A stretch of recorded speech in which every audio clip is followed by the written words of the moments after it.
Mark was saying the defense really clicked into place in the third quarter. Were there any particular aspects of it that you felt like were better during that stretch where you guys were able to, I think it was like a 13-2 run, and you really took control after that? We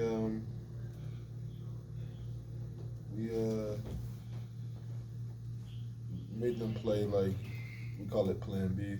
They had to go to like their second and third option. We try to take away their main option. Try to force them into a shot that they don't necessarily love taking and are comfortable taking. Yeah, we call that like a Plan B possession or Plan B game. And we did a really good job of that the second half of the third and into the fourth quarter.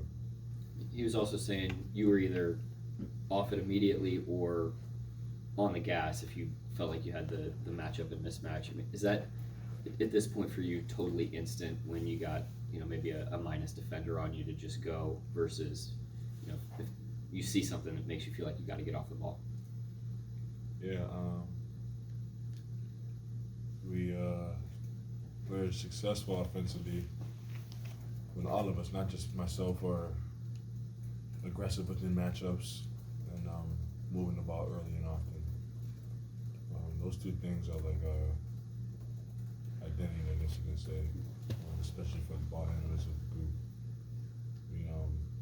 We're at our best when we're playing downhill, fast, moving the ball. Say there was a three Dub took in that fourth quarter. I mean, he hit a bunch of threes, but there was one on a second chance where he was like kind of like already backpedaling to go the other way, but he catches it and he instantly fires it. I don't know if that's a shot he would have taken often last year. Just what strides did you see him maybe take in the summer to have more confidence in that quick trigger type shot? Yeah, he's getting better. Puts the work in. He wants to be better. And we're seeing him blossom before our eyes. Nothing surprises me with him. He does this night in and night out. I've seen the work come to light, so I expect this from him. I expect that from him. And when he's that aggressive, whether the shots go in or out, it's easier for the rest of us to play.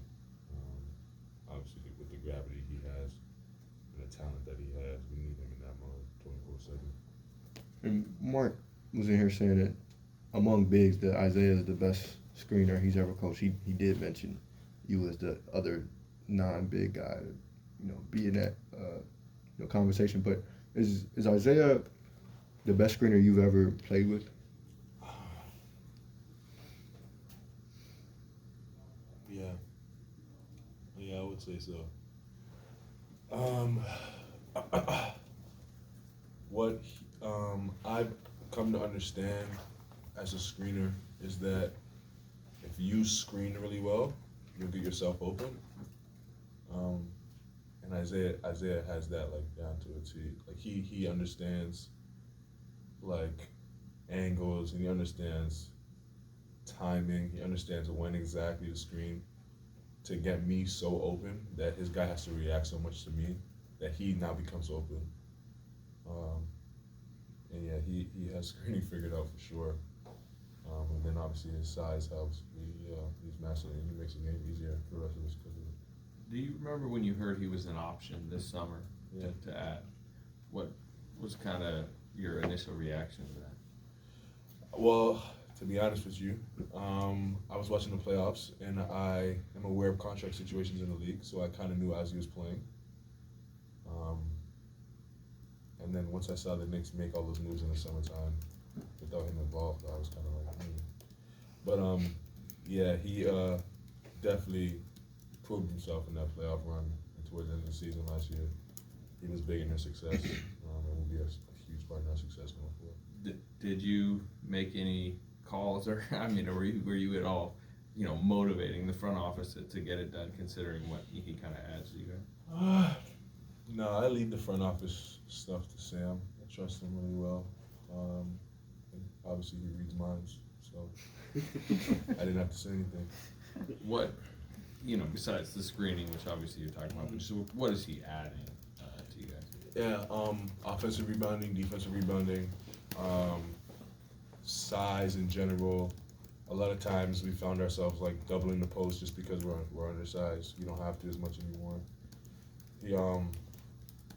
He's very skilled, can pass. I'm sure you guys probably saw it today. He had one behind his back falling down, a big moment of the game. He can play in the pocket. He can score in the pocket. He can pass in the pocket. Yeah, he's a dream big man for a marquee guy. He makes the game easier for you for sure. Shai, you just mentioned about making the other teams play bigger. How did that play in, covering somebody like De'Aaron Fox? Because it looked like I said making the other team what? play big. Okay. Early in your discussion, how did that play in, covering somebody like De'Aaron Fox? Because it looked like you guys was trying to make sure that you get the ball out of his hand. Yeah. Shout out Lou Dort. Did a great job tonight. Obviously, the world has been seeing what Fox has been doing to the league the past couple of weeks. He's a hell of a player, for sure. And we have Lou Dort. He's the best defender, perimeter defender I've seen in a long time. And he does that at the highest level there is. And yeah, it was just obviously it takes more than just one guy. You got to show him a crowd. You have to be disciplined. You have to make him see bodies. But to be honest with you, Lou had a task tonight, and I think he did a really good job. He doesn't mind not taking any shots. Only thing he's focused on is defending that man who's been putting up high points. Yeah, exactly. To speak to his sacrifice, he does whatever it takes for us to win.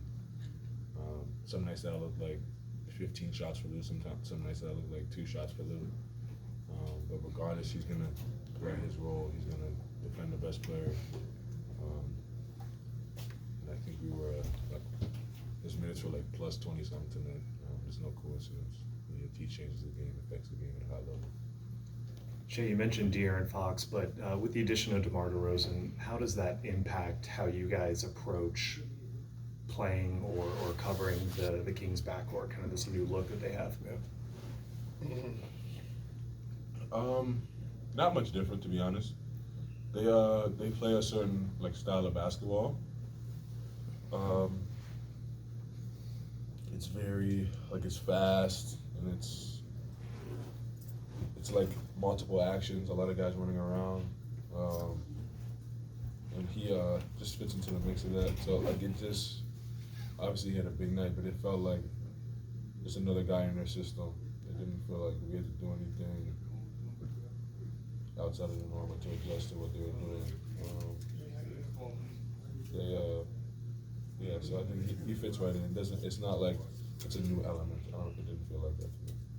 And one kind of non-game question, I'm not sure if you got to see Trey Lyles, but how do you just look back on getting to share that experience with him and with the whole team in the Olympics this summer? Yeah, it was cool. I didn't know Trey much before the experience, but I got to know him really well. Super good guy, obviously a talented basketball player. Yeah, it was definitely fun seeing him again in that whole experience. Joel, you got one more? Yeah. Last one. And talking about Isaiah, you said that you're aware of contract situations. Like, to what degree is that? Like, how much are you watching that throughout the league?